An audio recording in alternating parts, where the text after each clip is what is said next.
So, first wrap-up video after making a TBR again. So, we're going to see how much I lied to you. And the answer is pretty shocking in that it's not that much. And I actually, for the most part, followed pretty much exactly what I expected to read, except I added one random Russian book because I didn't want Oliver to yell at me. So, September was overall a fantastically successful reading month. Pretty great in terms of both quantity and quality. This was a month that was supposed to be focused on short stories and standalones. One of those standalones was actually, it turns out, not a standalone, and I just thought it was, and it was book one of the series, but that's okay. And then, yeah, other than that, it was all standalones and short story collections. So it was 3 short story collections, and I guess 2 standalones and 1 book one of a series. But apparently, like, book 2 is really different, so it kind of feels like they're connected standalones, kind of, that are called a series. And then 2 audio rereads. There's actually another standalone. So there's 3 standalones, and the 4th is the asterisk one. I read quite a few books this month. I think I read 9. And that was 7 physically. And granted, they weren't super long on average. So the first thing I read is a short story collection called Buffalo is the New Buffalo by Chelsea Vowell. This was for the University Book Club. And I'm not going to talk about it that much because it's kind of unfortunate. This was published by like a Vancouver press and is a bunch of kind of sci-fi / fantasy short stories with like Medi, an indigenous culture influence, which is pretty cool. Unfortunately, I don't think it was that good. I gave it a 5.2 out of 10. Some of the stories I thought were kind of okay. Actually, some I thought were like, that was pretty good. Some I thought were kind of bad. I think a lot of work went into researching this novel, but I just don't think the storytelling aspect of it is that great. I have an example of kind of what felt like typical character writing in this that I wrote in my Goodreads review, where in Mischief Man, which is actually one of the most fun and one of the most entertaining stories in the collection, a guy, it's basically the premise of Addie LaRue. Guy's like, you know, no one can remember him after he looks away. And he's struggling with this a little, and he goes to like his friend who for some reason can remember him. Not saying for some reason it's a plot hole, saying some reason because that's your perspective as you're reading it. And his friend's like, hey, I'm gonna like, do you want to help me like sell these chairs? And it's like, you know, you can do exactly like half the work and we'll split it 80-20. And he's like, how about 60-40? He still replied as sharp as attack, and it's trying to tell me like, this character is really sharp. And I'm like, that's the most obvious counteroffer of all time. So yeah, I think it just, I just don't think the character writing or storytelling was particularly good, unfortunately. So I gave it 5.2 out of 10 because some of the stuff was pretty cool. There was definitely some cool ideas. And there was like a couple, wasn't actually actively like not enjoying reading it. I just think very little stood out as good. And I mean, some of the short story collections I did actively not enjoy. So anyway, after that, I read Blood Over Bright Haven by M.L Wang, which I liked just a little bit more. So this was the second M.L Wang book. I have read The Sword of Kaigen. I love The Sword of Kaigen. So I went in expecting good things. This exceeded my expectations. This book absolutely slams. Like, so, you know when you read, do you guys have a thing where you read a really good book by an author and you're like, oh, that was a really good book, but you don't know if like you love that author now or if they just happen to write like one really good book. So M.L Wang after this has entered auto buy territory. I think this book is tremendous. It's like a dark academia vibe. It's impossible while reading it to not compare it to Babel in my head because they came out at like the same time. So see, they were written completely independently of each other with similar influences.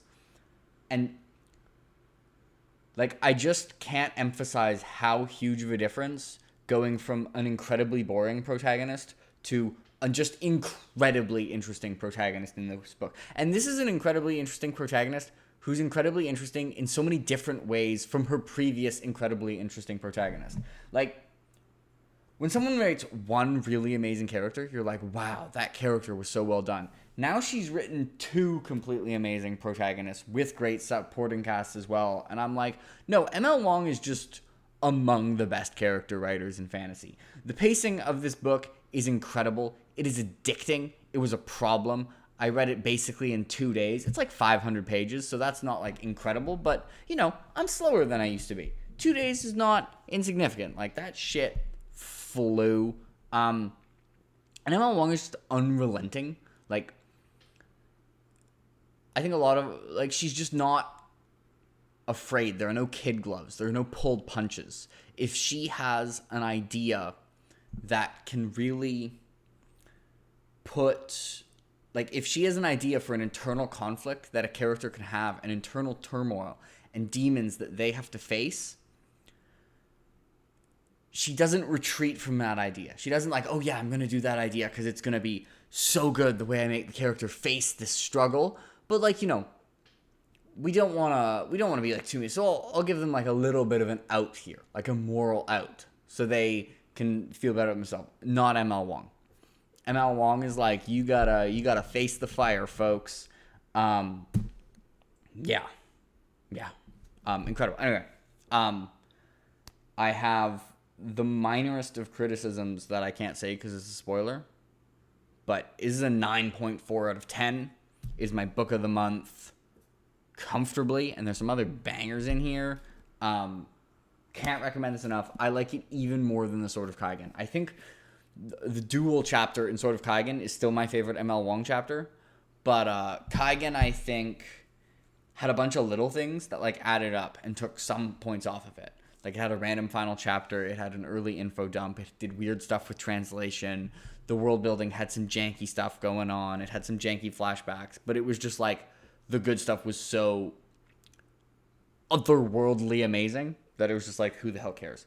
This, I think the good stuff is still otherworldly amazing. It's maybe like 95% as otherworldly amazing, but it's so much tighter.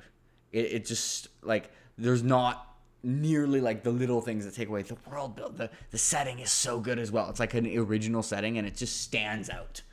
Yeah, so that was awesome. After that, I believe I finished my audio reread of To Like the Lightning by Ada Palmer, which I've bumped this up to a 9.1 out of 10. So I love Terra Ignota. I did a series review on it recently. I liked this more on reread, despite it being audio. Normally, I like books less on audio. So I suspect if I read it physically, I would have liked it substantially more. But I don't think I liked it substantially more because I was unfair to it in any ways when I first read it. I actually think I was extremely fair, and it's just inherently more like an even more interesting book on reread. I still really enjoyed it the first time. The main thing I had for it is, while I really enjoyed almost every micro scene, like for the details of that scene, it was very hard to put stuff like the big picture together and have a really good idea of what was going on in the big picture. And now that I do know what's going on in the big picture, like the amount of added detail and genius that was revealed is next level. Like, Ada Palmer is a genius.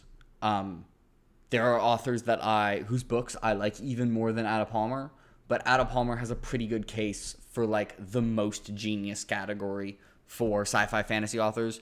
Truly might be the best speculative world building that I've ever read, full stop. Like, literally, without exaggeration. Like, it's set on Earth like 4 centuries in the future, and there's the phrase about sci-fi that like good sci-fi doesn't just predict the car, it predicts the traffic jam, and like that to a T. But not just the problems. Like, it feels like it writes like the weird, quirky results of the future stuff so incredibly plausibly, with such detail. She's basically just recreated a structure. Like, this would be like someone who lived under a feudal society. Just like, well, obviously, okay, this isn't a valid comparison because this probably won't happen. Like, this probably isn't what society would look like.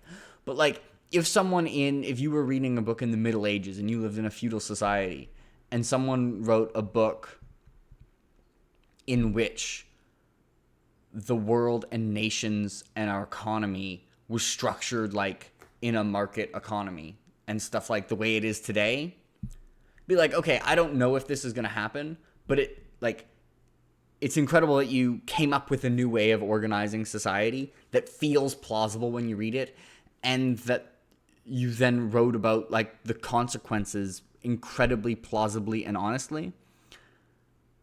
One thing I think makes, I'm talking too long about a book I've already read and have a review for, but one thing I think makes the world building work so much is like when people are coming up with stuff in like processes in real life, they do as good of a job as they can, and it still doesn't work. And I only reading this realized that sometimes in other sci-fi worlds, they write things to be like deliberately done stupidly, to be like, oh look, like it's not perfect.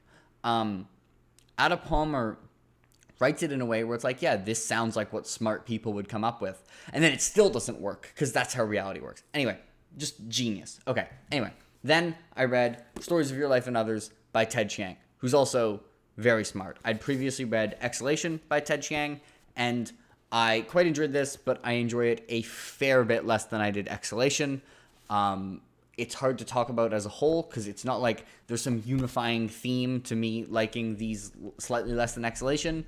I just, on average, like them less than the stories in Exhalation. Like, if I was tier ranking them, I'd be like, okay, Truth and Fact and Truth and Fiction, Merchant and the Alchemist Gate, and Exhalation would be like my 3 favorite. And then there'd be like, let's bring out Exhalation. I've got it right here. And then Hell is the Absence of God from this collection was really freaking good. So that would be like in the next tier. But it'd be like The Great Silence was pretty great. Anxiety is the Dizziness of Freedom would be up there. Again, I don't even I don't even remember Anxiety as the Dizziness of Freedom because it's like my 4th or 5th favorite story in this collection with like 9 stories, and it would be either my favorite or 2nd favorite story in this. Like, you should still read it because it's Ted Chiang and he's really good, but definitely had a lower average rating. Although it seems like, comment below, it seems like everyone just prefers whichever one they read first. I've yet to see someone read Exhalation and then read Stories of Your Life and Others and be like, wow, that was even better. Like, or the reverse. It seems like, just comment below if you've read Exhalation and Other Stories and Stories of Your Life and Others, and you prefer the one you read second, because it seems like weird that never happens. Anyway, after that, I read Boy's Life by Robert McCammon, which was my first Robert McCammon book. I got this Suntap Press, which was a little risky since I haven't read it. This book is gorgeous. Highly recommend Suntap Press, among the other nice editions. This was really fantastic, and it's really weird that it worked for me as well as it did, because it's writing about like the year in a life of a boy living in like Zephyr, Alabama in the 1960s, like small town life in the United States, and it feels like it should be relying on nostalgia for that way of life, and that's why people should like it. And I don't have any nostalgia for that way of life, so I shouldn't like the book. But like I do, it was really good. I was consistently compelled and engaged and immersed. Hey, you hear that, Ben? I was immersed. This book was immersive. That's what it was. Genghis Khan is onto something. It's also weird because I don't know if any of the individual characters would be like, whoa, that character was genius. Like, that's got to be one of the best written characters I've read that year. Like, I don't know if that's true about any of them, but like as the collective character going on, like the character work I still think was incredibly good. Like the entire collective and vibe of the setting and like all the people there and the way they interacted just felt very true to life. Very meandering book, but it works. Yeah, I don't know. I don't know why I liked it as much as I did. After that, I read Heroes Die by Matthew Woodring Stover, which is the not actually a standalone. My theory for how this was conceived is, this isn't a real theory. He wrote about how he came up with it in the back. This is all not true, but I think it's funny. I I've heard a few authors be like, yeah, I'd have to live to the age of like 150 to write all the ideas I have. So I reckon Matthew Stover had that thought, and he was like, I have an idea. Let's take all these ideas, let's put them into a hat, and let's draw 7. And let's just write a book with all of them. And he got a wild combination of ideas. He got like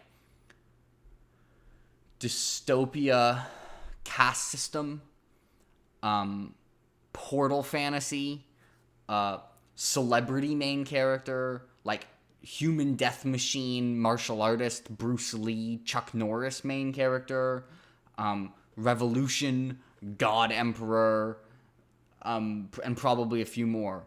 And he started writing all these ideas at the same time, and it should have been like a terrible, incoherent mess. But instead it was good. By the way, 9 out of 10 for Boys Life. Yeah, and it's not actually just good in that, like, the writing is good. It's good in that the ideas, when you read them, all feel like they fit together and aid in the exploration of all the other ideas. It's really bizarre since they seem so disconnected. Incredibly fast-paced, super campy. There were a couple... And also really, like, an interestingly done main character, and there was one really well-done antagonist. It was, for me, held back by what was a reasonably significant con, which is there were like 3 secondary antagonists who had quite a bit of point of view time. And one of them especially was profoundly uninteresting in how completely over the top pure evil he was. So I started like looking for it because it was ridiculous. This person gets a lot of point of views. Like, they don't get as many point of views as the protagonist. They probably have like the 4th most point of views in this book. It's like a 500-page book. Probably, I'm totally guessing here. I could be off by a lot. If someone just made me guess how many pages are from this character's point of view, I guess like 75. So like, you know, a good maybe 50. Like at least 10% of the book, I would say, with reasonable confidence. They never fail to have a point of view section where they don't think about how excited they are to rape someone. Like, without fail. On average, more than once per point of view section. Probably pretty close to twice per point of view section. And I'm like, okay, like, Matthew, I get it. This dude sucks. Like, he's a bad guy. Okay? I hate him. Like, you can stop. And it's just not very good characterization, in my opinion, for a character who gets a reasonable amount of character time. And then there's like 2 other kind of point of views who are less over the top, but are still like pretty one-dimensional. And yeah, and those were just not good. But then the rest of it was really good. It was very campy. The action was great. I could tell while reading it that Stover clearly like knows martial arts. Dude throws a leg kick at some point in here, representing Muay Thai. Love to see it. Great action. Cool problem solving. The ending was really good. The climax was really good. My only, like, there was some parts that were a little uncomfortable to read because they were a little male gazy. And you know, like, Dresden is male gazy, but Dresden is, like, clearly is self-conscious and feels bad about how male gazy he is. Like, he'll be, like, about to die, and he'll be like, damn, that girl's hot. Why am I thinking this? Like, this is such a stupid thing for me to think about. This character, and I think it is their character voice, but they're, like, very they'll think the same first thing, but they'll not be like, damn, I'm being like, why am I thinking about that? They're kind of unapologetic about it, which is fine. Anyway, so there's definitely like, those are reasons why there's people who I would not recommend this to. Funny, this also came up last wrap up, like Bookborn. Don't read this book. But it was very fun, very fast-paced, very well-written, and the concept is just wild. We're moving on to The Hidden Girl and Other Stories by Ken Liu, which is my second Ken Liu short story collection. And once again, I did like it less than the first one I read, which was The Paper Menagerie. And once again, it's not necessarily because of a unifying theme of the entire collection, but this time there are like there's a random two in the middle where I think they just have plot holes, like pretty substantial ones, which like I'm doubting myself because like it's Ken Liu, and usually he just thinks about things better than me, and maybe he thought about things better than me here. But like there's two of them where I'm just like I just don't think something makes sense, and whenever something doesn't make sense, I try and come up with an explanation because I don't want to be the person who's like, this is a plot hole, and then someone like goes on Discord and looks at what I thought the plot hole was, and they're like, that's not a plot hole, there's an obvious explanation for it, and I'm like, sick. So I just told everyone watching there's a plot hole, and it was just not true. Like, awesome. So I really don't like saying there's plot hole unless I'm like reasonably confident. I think a couple, and it was weird because it was like two in a row. So that being said, there are a couple stories that bring us down. That being said, once again, the good ones here are bangers. Like the message, oh my god, the message is good. Like, god damn. Memories of My Mother was incredible as well. There's just an excerpt from the Dandelion Dynasty from Veiled Throne, which like, yeah, it's a good excerpt, but like, don't read that if you haven't read Wall of Storms. I was really high on it early on because there was like, if we go through Ghost Days, a combination of Ghost Story and Cold Days, but not as good as either. I thought was a little underwhelming, but then Maxwell's Demon, The Reborn, Thoughts and Prayers, Byzantine Empire, Empathy, and The Gods Will Not Be Chained, all back to back, were all fantastic. And then Staying Behind and Real Artists are the ones that I think just have plot holes. And then there was like a few in a row that were good, but not as good as, in my opinion, as the previous stretch. Then we had Memories of My Mother, which is like 6 pages, and it's genius. And then there's a couple other really, really, really good ones. Anyway, 7.9 out of 10 for this, and also this. Then I finished my audio reread of Sailing to Sarantium by Guy Gavriel Kay. I have talked about this book enough. It's really good. I kind of like Bernie Clark's narration. Library Ladder pointed out to me that he does all the women characters, like he just makes them talk way too softly, and sometimes it just doesn't work. But bro nails the character Careless, so you know what? He's got that going for him. And then, finally, I read The Death of Ivan Illich by some author you might have heard of. He wrote this book called War and Peace. I think a few people read it. And it's like a, I don't know, 50-page novel about a guy who had dying. His name's Ivan Illich. It was really, really good. I see why people read it 2.5 centuries later. I'm gonna give it a 9.1 out of 10. Frankly, the reason I'm giving it a 9.1 out of 10 and not a higher score is because it's about an unexceptional person dying boringly. Like, how good can it actually be? And the answer is like really, really good. This is definitely a book that makes you ask yourself the hard questions about how you've lived your life. And that's all I'm going to say. Like, I don't think I can say more than that. Like, if you want to self-reflect and maybe have a bit of an existential crisis about, like, people have read this book and then had a midlife crisis. I guarantee it. And whether they were better or worse off for that midlife crisis is not up to me to judge. But I guarantee you that this has caused multiple midlife crises. There are a bunch of 45-year-olds out there who just like quit their job and bought a sports car and went on a road trip, a random road trip, and started listening to completely different music. And their entire family's like, what's caused this? And it's because they read The Death of Ivan Illich, okay? Now, maybe it also caused midlife crises in a good way and caused people to like start caring about the relationship with their family more. It's probably done that as well. It's caused multiple, like, it's been around for 250, it's had a lot of time to cause midlife crises. That's why I can be so sure about it. Anyway, it was awesome.